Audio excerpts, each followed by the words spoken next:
dia, turminha! E aí, tudo jóia? Como é que vocês estão? Eu espero que bem. Infelizmente, ainda temos que continuar com essa distância, as aulas sendo remotas, mas vamos confiar em Papai do Céu para que em breve nós possamos nos encontrar e dividir conhecimento, certo?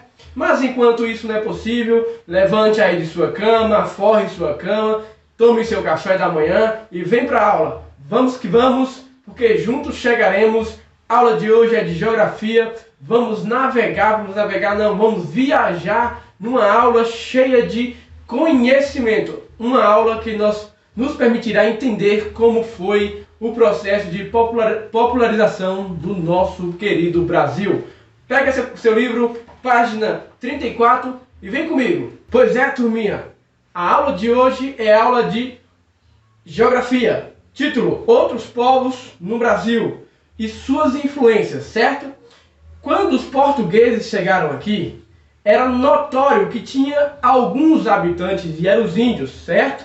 Então, esses índios, os indígenas, fizeram parte da cultura do Brasil, fazem parte da cultura do Brasil e fizeram parte do crescimento populacional do país.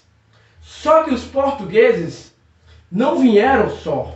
Com o tempo, outros povos começaram a adentrar em nosso país e criar seus costumes e nos apresentar as suas ideias e pensamento.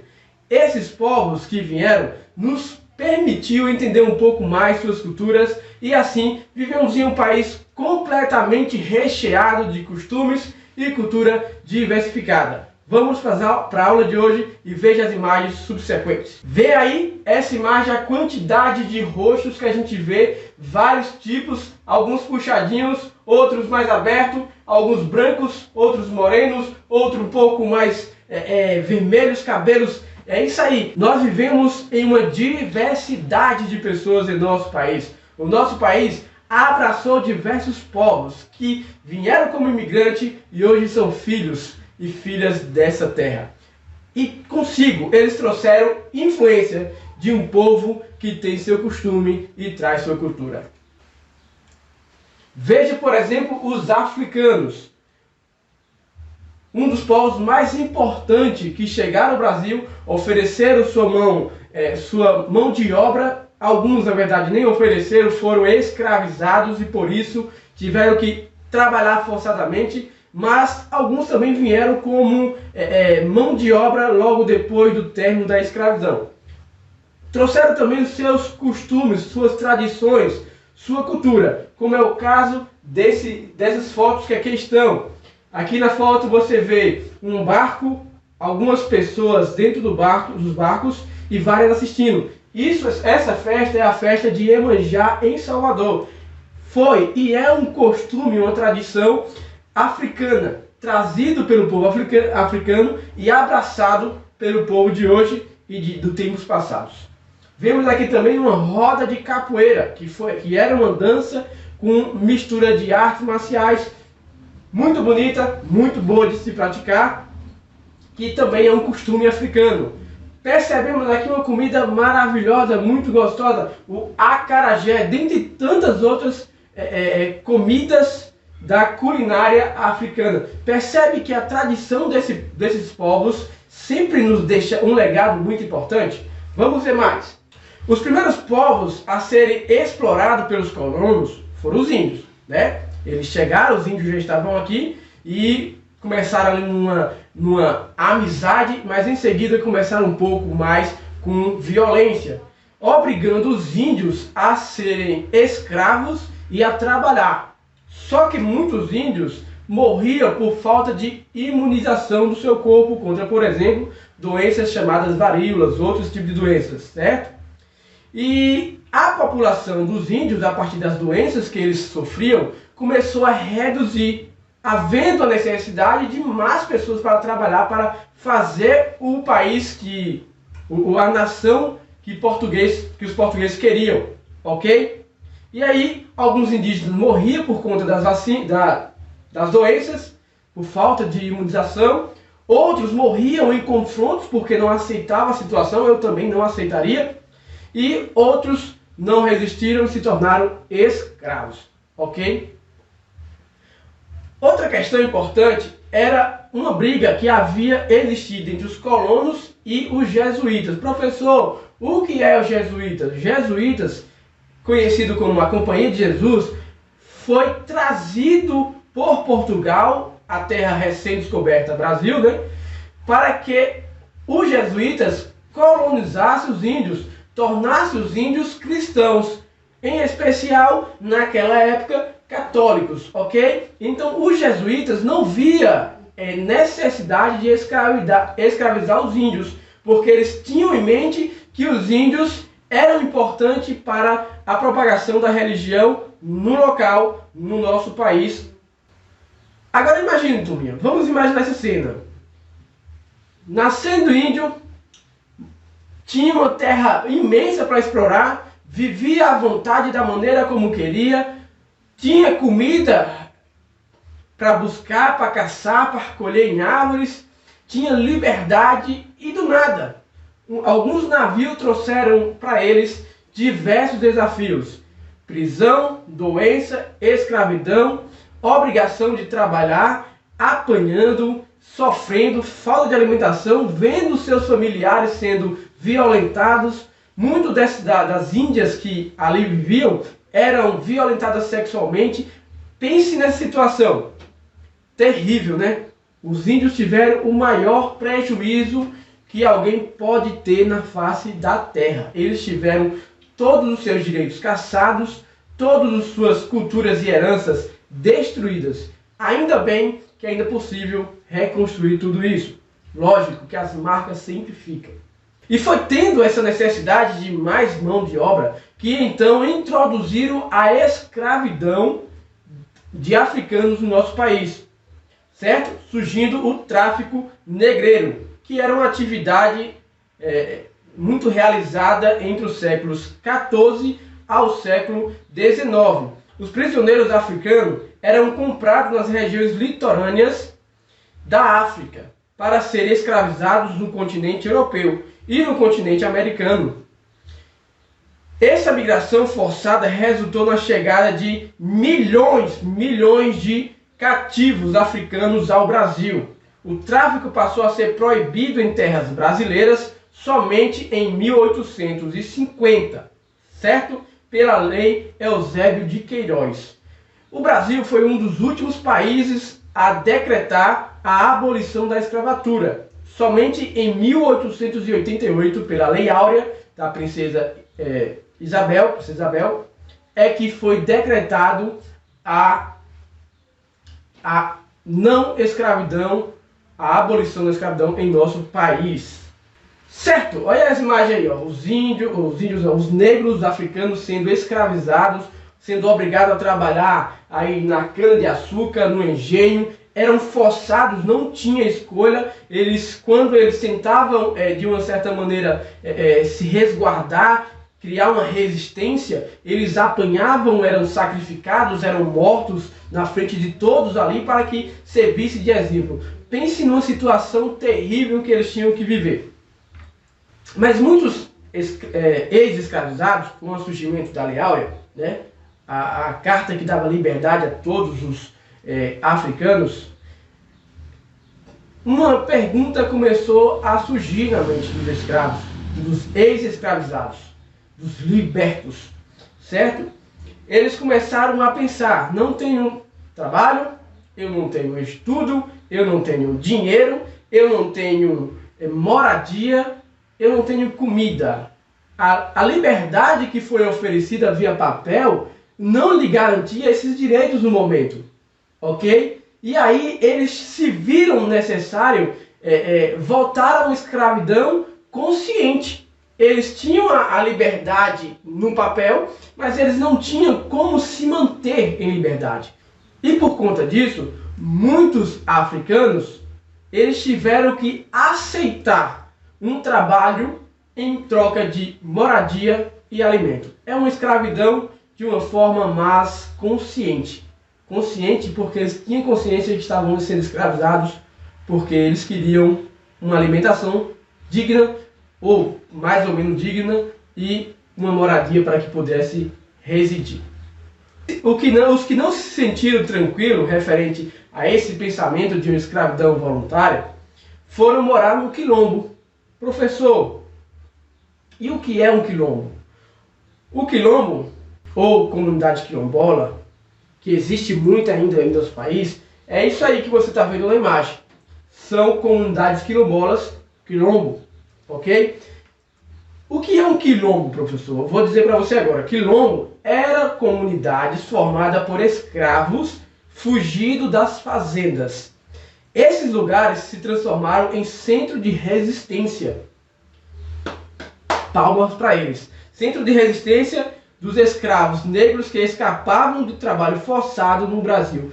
Gente, quando eles não suportavam, quando eles tinham a oportunidade, eles fugiam. Fugiam e se juntavam e formavam os quilombos. Veja algumas comunidades quilombolas. Inclusive, na minha cidade tem um povoado que é uma comunidade quilombola, certo? O nome do povoado é Raso do Veloso.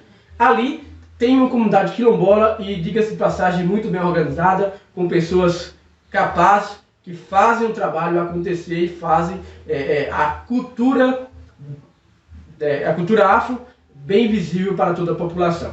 Um dos quilombos, um dos mais importantes, foi o Quilombo dos Palmares. Foi o maior quilombo que existiu na América Latina. Foi construído na região do atual estado de Alagoas e chegou a reunir cerca de 20 mil habitantes. Foi um dos grandes símbolos da resistência dos escravos no Brasil e foi alvo de diversas expedições organizadas por portugueses e holandeses.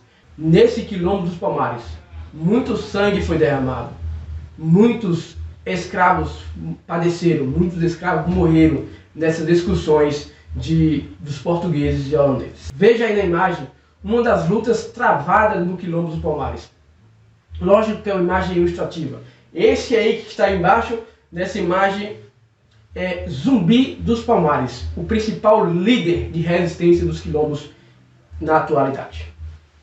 Pulando para outro assunto, outro povo que trouxe sua cultura e foi essencial para o crescimento populacional do nosso país foram os portugueses. Foi a nação que mais influenciou o Brasil.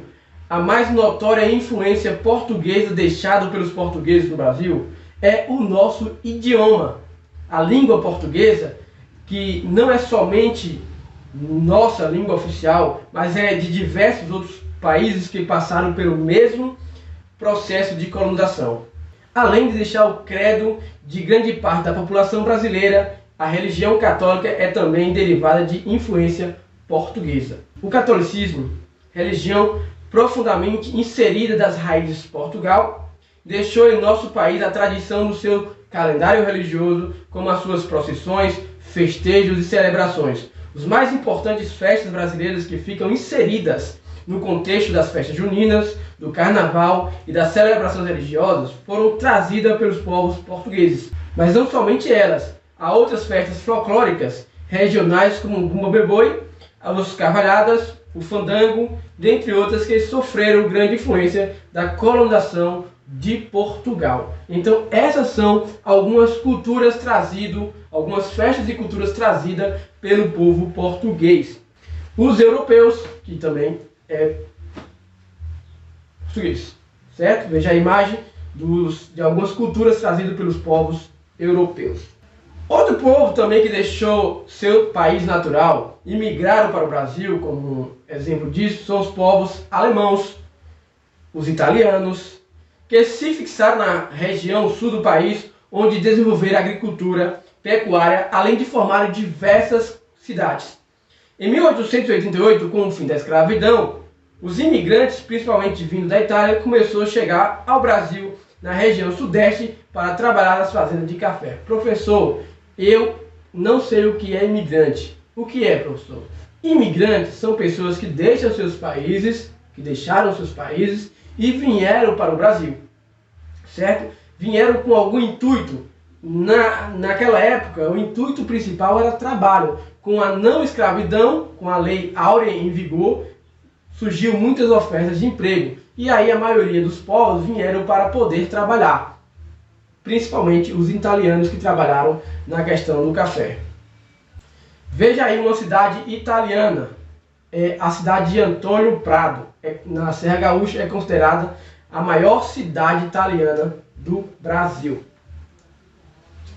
Outro povo que chegou aqui também foram os asiáticos, e em especial os libaneses, os sírios, os turcos, os chineses, os japoneses, que vieram para o Brasil a partir de 1908. Em 1960 vieram os coreanos e muitos africanos de Angola e de Moçambique. E recentemente vieram os bolivianos e haitianos. Gente, muitos povos, muitas nações vêm para o Brasil pelas ofertas de emprego, viu? Veja aqui alguns exemplos de cultura asiática. Esses edifícios muito bonitos, alguns são templos, né? E outros são moradias mesmo, como eles gostam de construir em seus países em seu país natal. Outro exemplo é a culinária exótica da Ásia, né? E as lutas, não somente essa que você está vendo, mas diversas outras lutas que são exemplo de cultura asiática. Olha bem essas fotos.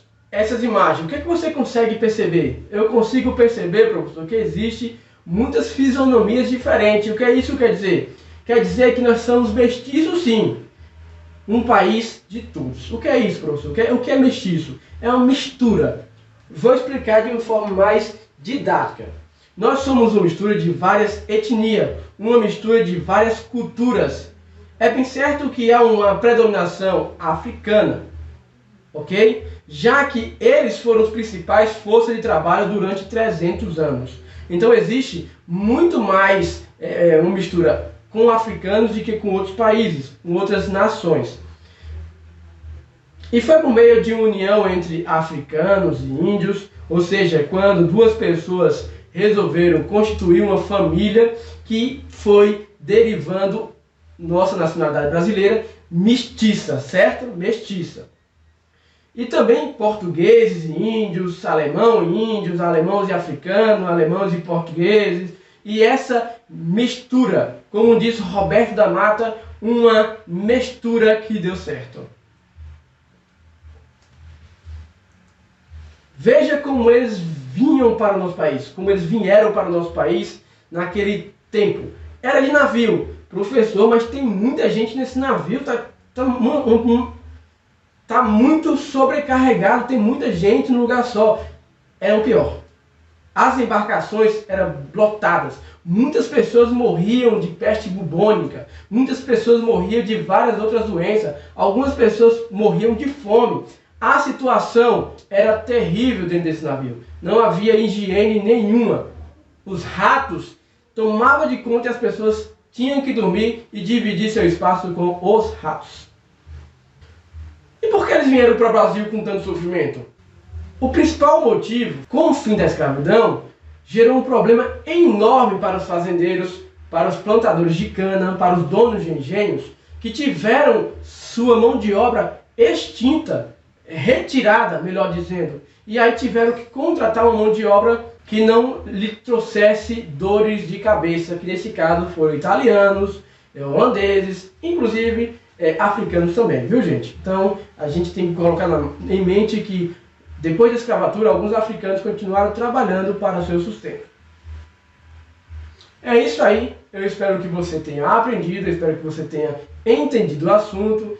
A atividade será postada no grupo logo após o vídeo e vamos que vamos, porque juntos chegaremos. Um abraço, pense consciente, dia 20 desse mês, 20 de novembro é o dia da consciência negra. Quero abrir uma aspa aqui para dizer para vocês o seguinte, gente, mesmo que seja alguém que seja diferente, nós vivemos em um mundo diferente, certo? Temos que respeitar todo mundo, independente da sua cor, se tem um olhinho puxado ou não, se é uma pessoa que tem alguma deficiência, se é uma pessoa que tem um credo religioso diferente do seu, temos que respeitar. Faz parte de nossa cultura e faz parte de ser um ser humano melhor. Conto com vocês, um abraço e até mais.